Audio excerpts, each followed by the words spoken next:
জীবনটা নষ্ট হয়ে গেল। তুমি কি ভেবেছো আমি তোমাকে স্বামী হিসেবে মেনে নেব? কখনো না, কোনো দিনও না। তুমি আমাকে ভুলবা। তুমি কি ভেবেছো এই বিয়ে আমি নিজের ইচ্ছা করেছি? না, এই বিয়ে আমি পরিবারের চাপে করেছি।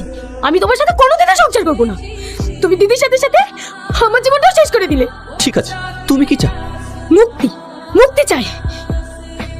এই নাও ডিভোর্স পেপার। ঠিক আছে, আমি তোমায় মুক্ত করে দিচ্ছি। এক মিনিট, তুমি এভাবে ডিভোর্স করে দিলে তো আব্বা মা আমাকে দোষী ভাববে। এভাবে নয়।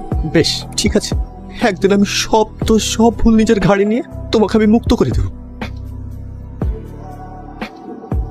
ভয় নেই, তোমাকে আমি স্পর্শ করব।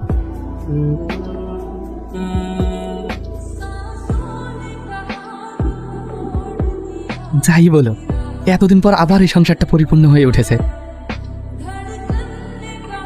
বৌমা,